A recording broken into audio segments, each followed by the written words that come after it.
Welcome to another episode of the Kaleidoscope Maker, and in this episode you're going to learn how to make this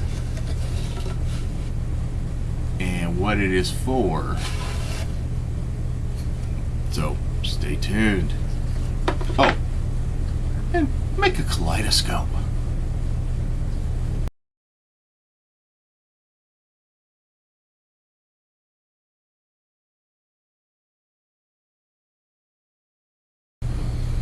Hello and welcome back to another episode of the Kaleidoscope Maker. In a past episode I showed you using something like this, just some pieces of wood glued to a piece of paper to help make it easier to hold your mirrors at kind of the right angles for when you, it can be used for foiling or for the hot glue gun as I used it for last time, or previous episode. And what I'm going to do is show you how to make another jig, another tool for the kaleidoscope artist, or even stained glass artist, to make life a little easier when you're doing some of the three-dimensional shapes. So I'm ready to get started. What I've done is I've just gone ahead and I've cut up a spare 2x4 I had sitting around here. This could be made out of anything you want. You can make it out of metal if you want to and you have the tools to do so, or again acrylic or plastic. Wood's cheap and easy and will do the job just as well. And like I said, I cut a 2x4. It can be out of any wood you want, and it's a nice job. But anyhow, I've cut them up. These happen to be, in this case, about I was trying for 1/4 of an inch. It looks to me like I made it more like 3/8 of an inch. 3/8 of an inch wide, 1/4 of an inch will fine, as long as they're the same width, which these are the same width, and these are the ends, and I will use those. But 3/8 of an inch, and they're of course a 2x4, which is cut down, which is 1.5 inches. In this case, they're 10 inches long. I can just tell you that because I remember cutting them. And I have whatever happened to be here. Let's see, 2, 4, 6, 8, 10, 12 of them. You can have as many as you want, and the length and sizes can vary depending upon what you want to do. But what I want to do is basically make a jig that makes this thing a little obsolete, and you can use it over and over again. So what I wanted to do is do similar to what I did with the other item, and I may actually have more than I need here, but let's assume you're making a very large kaleidoscope. Yeah. And I have, well, let's go with the 6 of them. I have extras. Great. I can make 2. Yay! And what we're going to do is we're going to make a device, and I'm going to try to explain to you now, but I've already showed you at the beginning, where it works similar to the mirror angle device that I have. And 3 will push out and 3 will go the other direction, so that you can have the adjustable angle and a good base to do your work on. And again, you try to make sure these are all the same height and everything else. And what we want to do is we just basically now want to square up and do a glue up. And I think what I'm going to do is go ahead and use, I'm going to use these on the outside or the bottom. But since I know the one side of these is square, I'm going to use some of them here in the middle. And I need to make my determination on what the middle is going to be. You'll see here in a moment about what I'm doing. So what I want to do, and I'm going to mark them, so I want to glue this one, and this one together, and then this one's the next one, as you see here, so I can make them slide, and then that one and that one. And so what I need to do now is square some things up here, make sure there's a gap in here so that they move smoothly, and the gap can be anything as thin as this. Which is what I'm going to do is I'm going to slip this between every other one. Doesn't have to be very much at all.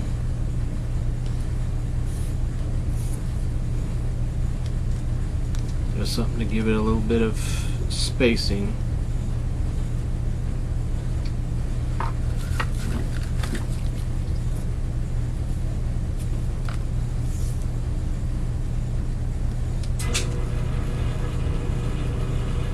So as you see, there's one in here, one in here, one in here to give me some gaps so they can slide past each other.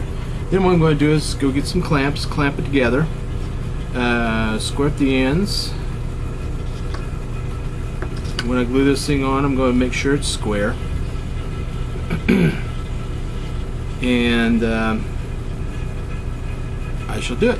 Be right back. Now, it's not really important that you square this up to begin with.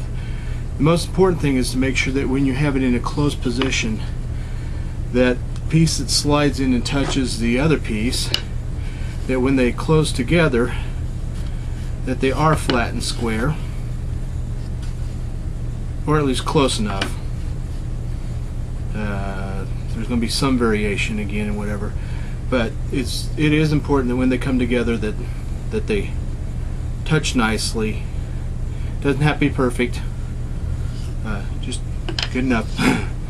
And what I'm going to do is go ahead and, like I said, I like squaring things up. It's kind of important to me.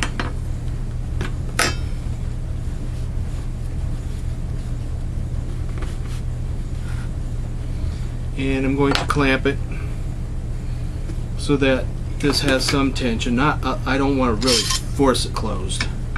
I just want to kind of close it up, just to hold it in place.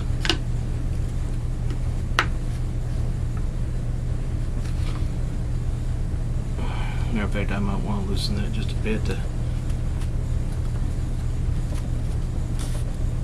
Okay. There we go. I got those. Now what I'm going to do is I'm going to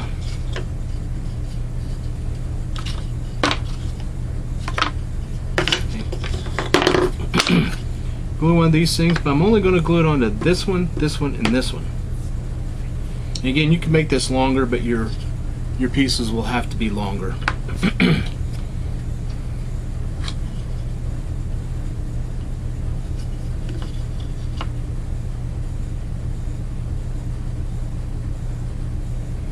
And I'm not saying I'm the best at woodworking. You can even have this done by your favorite woodworker in the most expensive wood you can find. But you do not want to glue this one to this. You want to make sure this one slides freely. So I'm not getting the glue too near to the sides.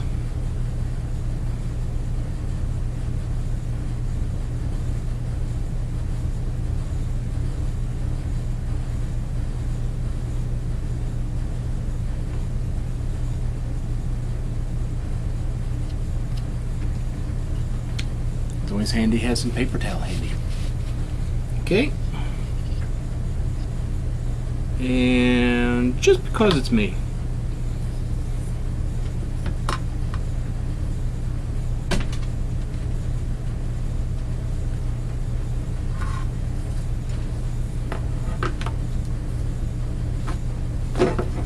well, I'm going to just have to trust that that's square. I should have marked it ahead of time. That's alright. Bring it off the edge, then apply some clamps and let it dry.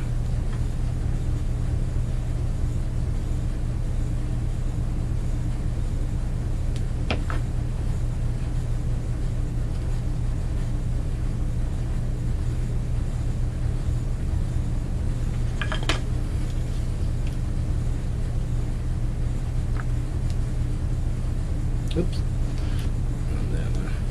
And I'll try to find a third clamp for this. And then we're just going to let that dry.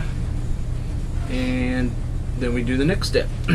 You could go ahead and do the next step by gluing this on if you have enough clamps. But I recommend you wait till this has dried and you'll see why. Okay. What I've done is I've gone ahead and removed the clamps. I left everything in place. and it's not perfectly lined up, it's good enough. And this is pretty well square, but this is most important. I want to put a little piece down here, and I want this to be square to this, so I'll just bring my little square in here.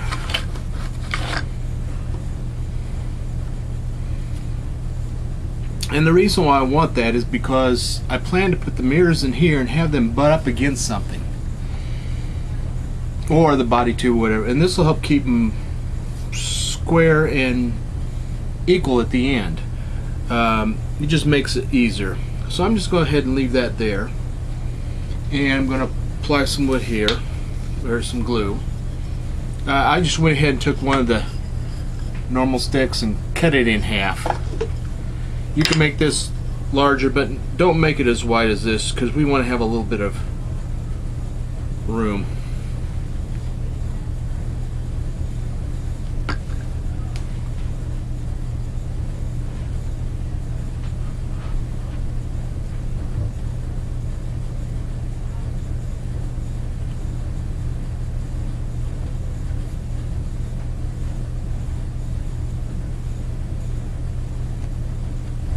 Okay, again, with this in here, I'm going to square it up to this piece.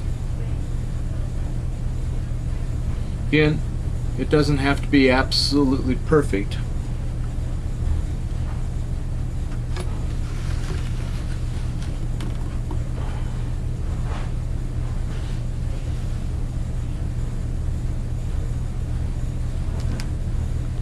And that's assuming this is square enough. And then again, I'm going to clamp it.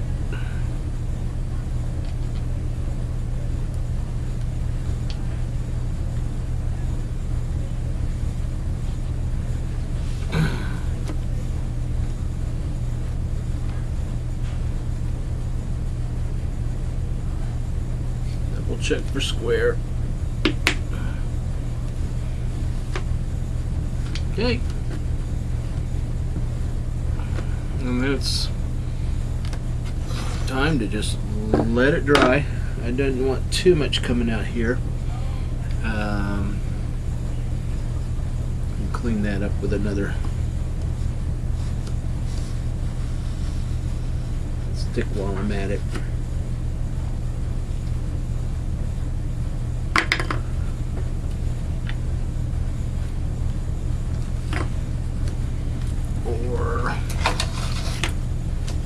Piece of scrap glass or something.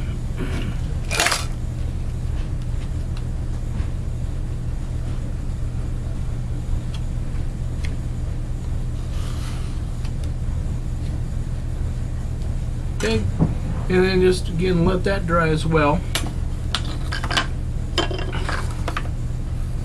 And then the next step will be to put this piece on, but again we want it to square up with the rest, which we'll be back to show you that. And I'm sorry I put the glue in your way, but there you go. Let it dry and we'll be back. Okay, now the next step of the process is to glue these others that hopefully have not been glued to these three. See the ones with the marks, which I marked before? These were the ones that were glued, and this one had been glued with this extra board. There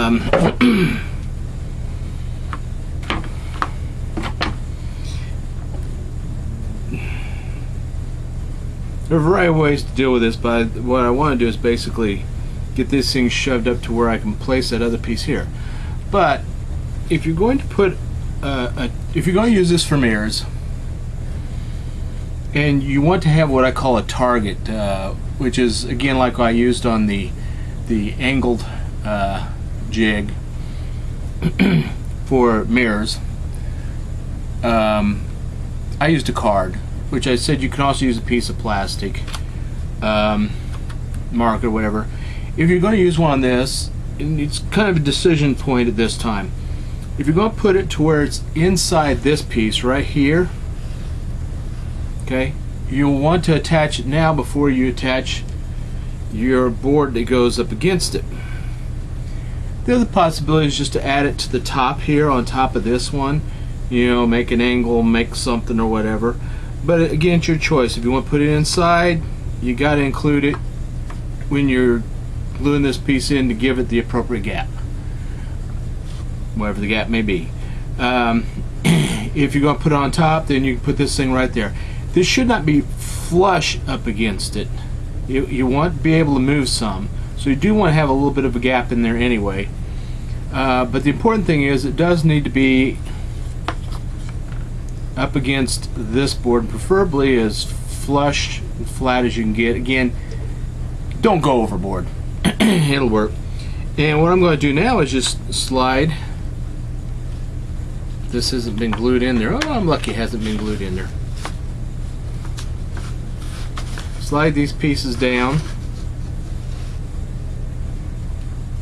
Still keep those little strips in there if I've got them.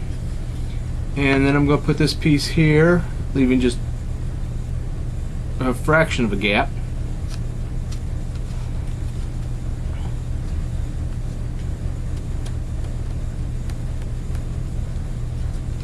Sliding those down. And then what I want to do is I'll want to glue it. Too much glue.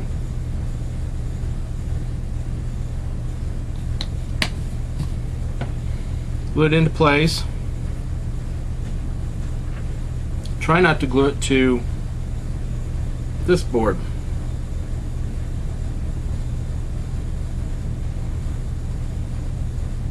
Or to the boards it connects with. So I'm putting a little bit of glue on here.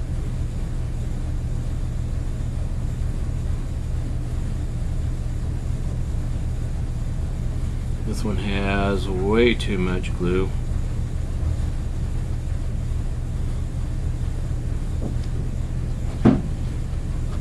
Again, you don't want to glue these to each other, nor glue this to these and whatever. So I'm going to set that in there.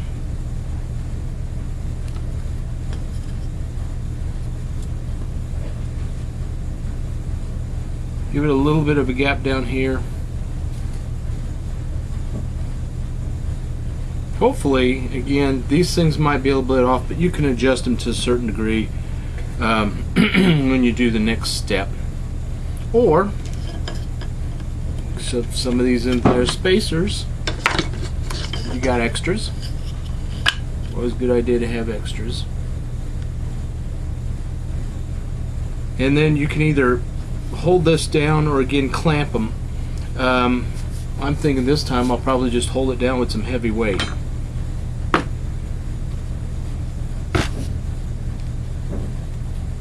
And add some more weight as I go and whatever, which I'll add some more here. And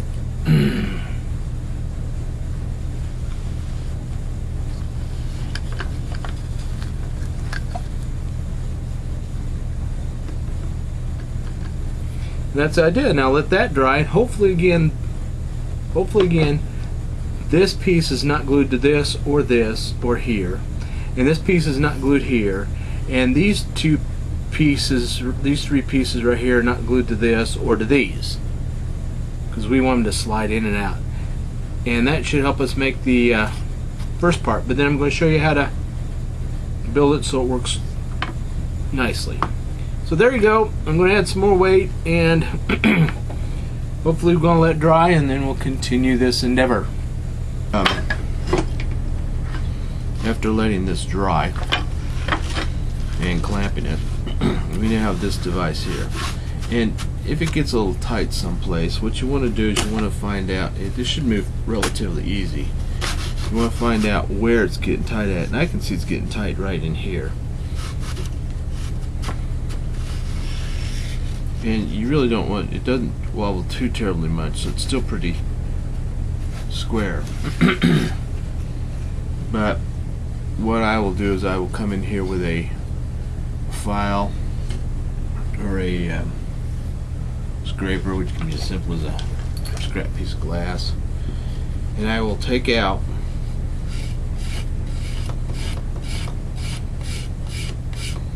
the high spot, or the spot where I think it's bumpy.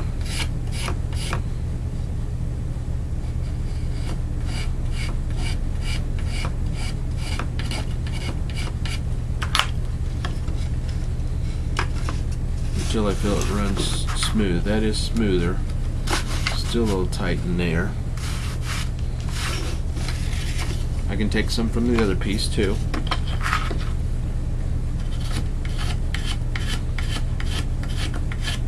It's only if you have the problem where it binds.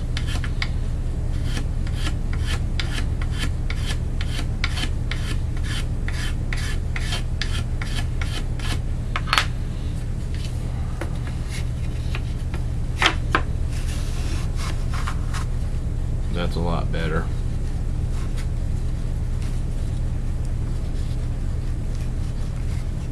Not perfect, but better.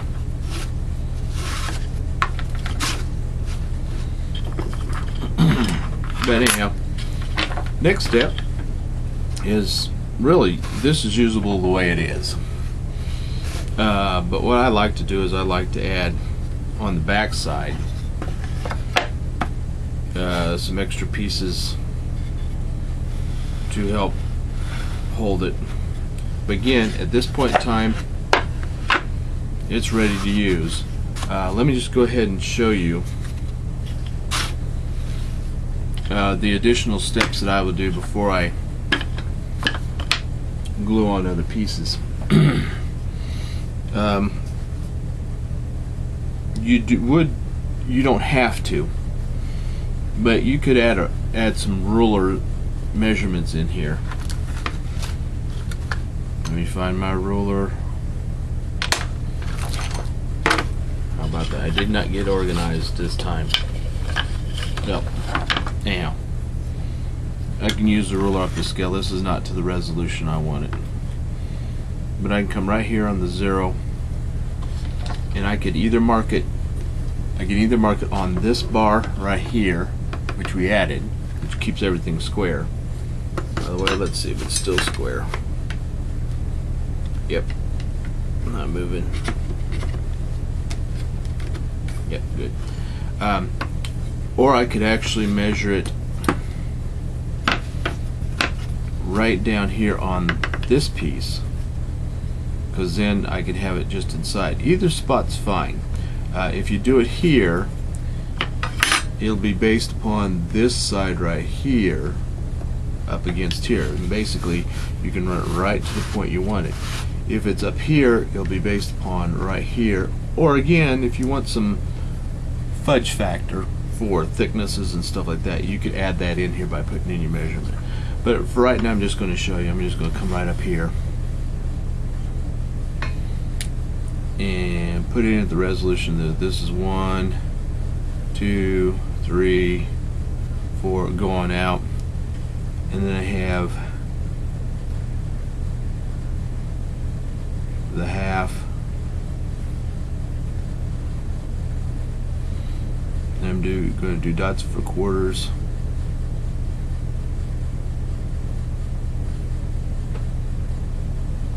And then I can change colors if I want to. And then basically I have the ruler, so if I want to do it at 1, I'd come right here, and again, the finer your measurements, the better off you are right here. And just double check that down here. That is at 1 inch.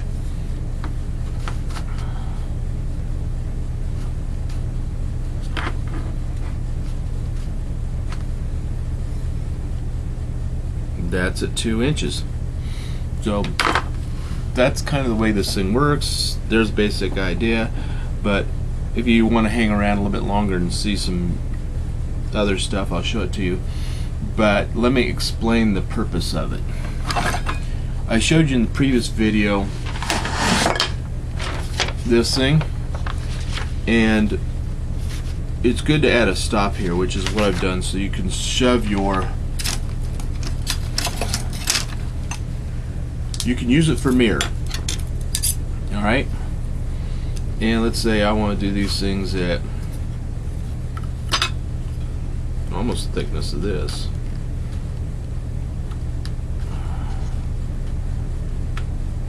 which that's 1 inch, so it has to be a little bit larger. Okay, so I can come in here and I can put my mirrors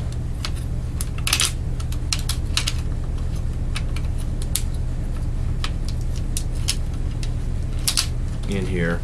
No, this does not replace that fine adjustment thing that I made for angles, but you can put your mirrors in here right there, level them up with the third side down, and you can tape, or as we see from by the way he told me his name was Lothar, I hope that I pronounced it right, probably still didn't, Lothar.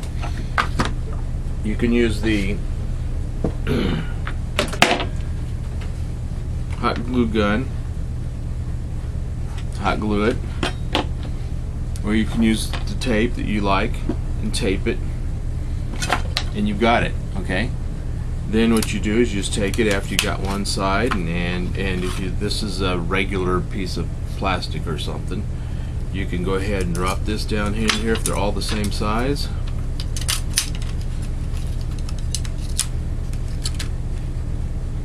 Do the next one, etc.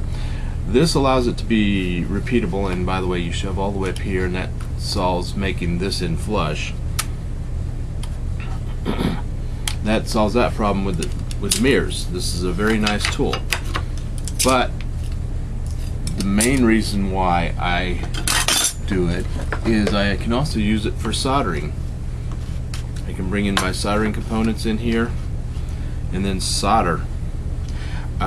Yes, there could be a little gap down here where you need to put a piece of, I recommend a piece of brass rod or steel rod or something like that, or even plastic. It doesn't matter, because you're not soldering this edge in here, right in here, to give you that little buffer if you need to raise the pieces or something.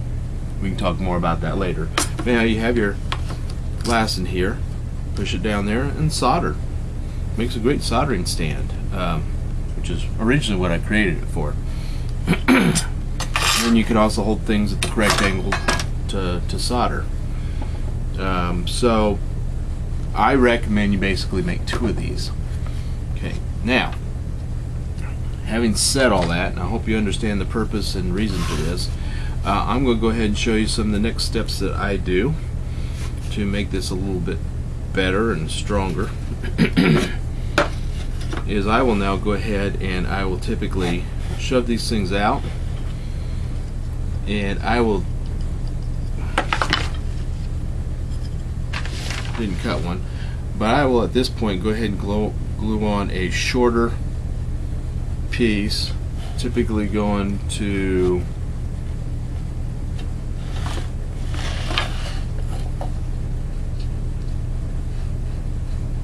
the width of my whole material. Now I'll just show you this one. You'll do another one here,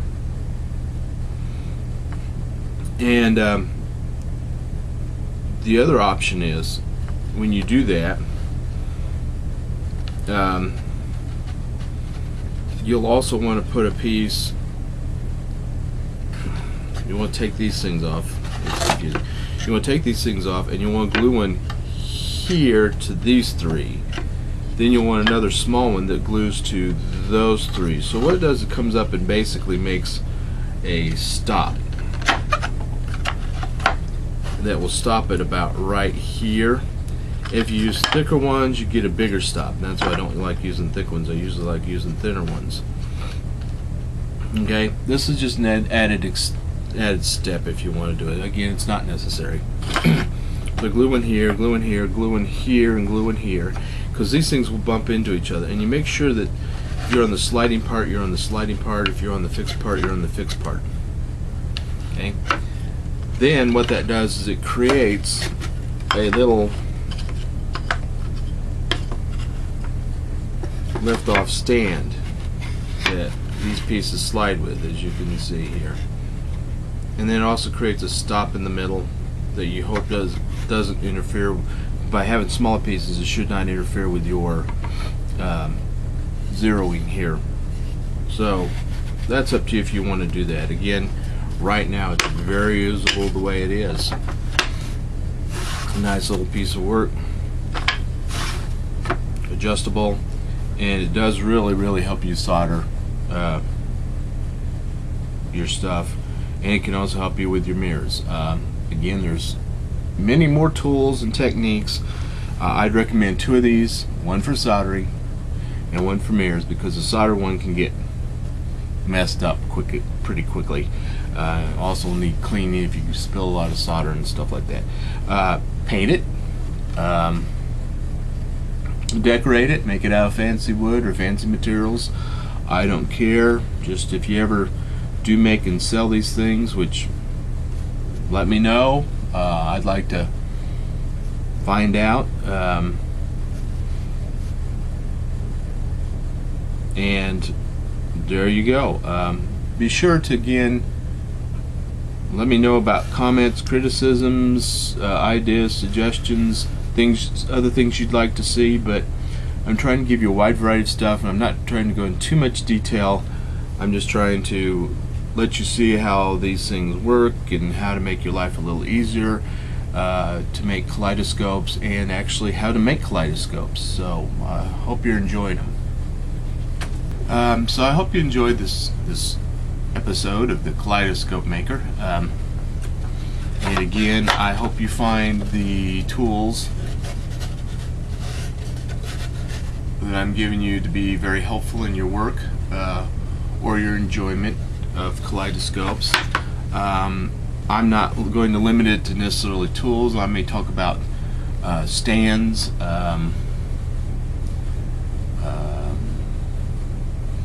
automation, lighting, just anything that you want to know about kaleidoscopes. Please email me, contact me, leave comments down here if you've got ideas and suggestions on things I can do differently, which I'll probably do things differently in future videos anyway. Let me know. Specifically let me know something that you would like to see done or like to see on here, and keep coming back, and please help support me. I really appreciate it. Some people have commented about the fact that just one of the tools I showed them, they didn't leave the comments in the videos. I wish they did. One of the tools I showed him saved him hours worth of work and torment that he had, and it just made his production fly, which I think is great. That's kind of the idea. Kaleidoscopes are supposed to be enjoyable, and I think making kaleidoscopes should be enjoyable too, and fun and easy, and they're beautiful, and it's nice to share them. It's nice to share the love of kaleidoscopes, and that's kind of why I'm doing it. And right now, since it costs me time and money and resources, I'm doing it out of the love of my heart. So please keep coming back. Please like these videos, if nothing else, and you see one, like them. Subscribe to my channel, please. That helps me out as well. And if you're kind enough and want to send some resources, I would greatly appreciate it. You don't have to necessarily send money. If you have something that you would like for me to show or test out, or if you got some materials you'd like to send to me just because they're sitting around, you're not doing anything with them, just go ahead and contact me. Let me know, and I'll see about using them. Somebody suggested sometime I do a kaleidoscope challenge. I am thinking about doing that, and we'll talk about more. Somebody else has suggested that I do a video that's basically doing what I'm doing now, which is editorializing, commenting, other stuff, and I'm thinking about doing that as well. Let me know. That's the important thing. Let me know what you want to see, what you want to find out about, what you want to know, what you want to hear, and I would love to see it. So, thank you.